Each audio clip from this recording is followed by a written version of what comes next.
কেমনে করছে যে লেখা বিশ্রী এইভাবে? না, লেখা সুন্দর, কিন্তু সুন্দরভাবে লেখলে সুন্দর হয়। হিবিজিবি করে যদি ইচ্ছা করে লেখো তাহলে তো সুন্দর হবে না। আমি ইন্টারনেট করতাম, নোট করলে তো মানুষের লেখা একটু সুন্দর হয়। তো স্যারটা বলতো লেখা অনেক সুন্দর সুন্দর। অস্থির পরে আমি বলতাম যে নোট করছি তাই। আর আমি বিশ্বাস করি না আমার লেখা সুন্দর, লেখা সুন্দর হওয়ার কারণ আমার কাছে কিছু ভালো নিয়ম লাগে আছে, না। সেই নিয়ম অনুযায়ী যদি তুমি প্রতিদিন প্র্যাকটিস করো তাহলে লেখা অবশ্যই সুন্দর হবে। আর বিশেষ করে লেখা সুন্দর হওয়ার জন্য তোমাকে অবশ্যই কিছু নিয়ম ফলো করতে হবে। শুধু সারা জীবন লেখবা, লেখা সুন্দর হবে না। নিয়মটা কি? কোন আলফাবেটটা নিচে হবে, কোনটা উপরে হবে, এবং লেখাগুলোর সাইজ সবগুলো সেম থাকতে হবে। প্রত্যেকটা অক্ষরের সাইজ সেম থাকতে হবে। যেটা বড় হাতের সেটা বড় হাতের দিতে হবে, যেটা ছোটো হাতের সেটা ছোটো হাতের দিতে হবে। দূরত্ব সমান রাখতে হবে, প্রত্যেকটা ওয়ার্ডের দূরত্ব সমান রাখতে হবে, লাইনগুলো সোজা হইতে হবে। এভাবে যদি রুলসগুলো মেনটেন করে লেখো প্রতিদিন 2 থেকে 3 পেজ, তাহলে তোমার লেখা 1 মাসের মধ্যে পরিবর্তন হয়ে যাবে এবং এত সুন্দর হবে, লেখার স্পিডও ভালো হবে আস্তে আস্তে। হ্যাঁ, সেটা তো করবা না জানি, অলস, lazy, you are very lazy. So যাই হোক, এত লেজি হইলে হবে না। লেখার স্পিড বাড়াইতে হইলে, লেখার সৌন্দর্য বৃদ্ধি করতে হইলে অবশ্যই তোমাকে বেশি বেশি করে লিখতে হবে। তাহলে গতকালকে আমাদের রুল ছিল কি, মাস্ট প্লাস ভার্ব অন দিলেই আমরা যে কোনো ধরনের সেন্টেন্স মেক করতে পারবো, যে আমি অবশ্যই কিছু একটা করব বা কেউ অবশ্যই কিছু একটা করবে, সেই ক্ষেত্রে আমরা মাস্ট দিয়ে সেন্টেন্স মেক করতে পারবো। আর আমি তোমাকে কয়েকটা এক্সাম্পল দিচ্ছি, তুমি আমাকে জাস্ট বলবা মুখে। আমি অবশ্যই অপেক্ষা করব, কি হবে? আমি অবশ্য অপেক্ষা করবো। আর মাস্ট অপেক্ষা হচ্ছে wait. I I must must wait, আমি ওয়েট। অবশ্যই অপেক্ষা করব।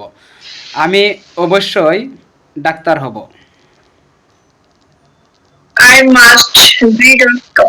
I must be a doctor, আমি অবশ্যই একজন ডাক্তার হব। আমি অবশ্যই বইটা কিনব। কি? আমি অবশ্যই বইটা কিনব। আমি অবশ্যই বইটা কিনবো। আই মাস্ট বাই এ বই। I must buy the book, buy যখন বইটা কিনবো, টা বুক। কথা যখন যুক্ত থাকবে তখন আর্টিকেল দি ব্যবহার করতে হবে, এটা নির্দিষ্ট।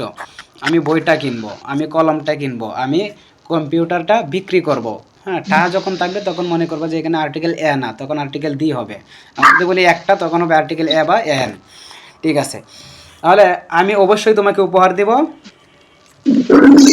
আমি অবশ্যই তোমাকে অপরাধ দিব। I must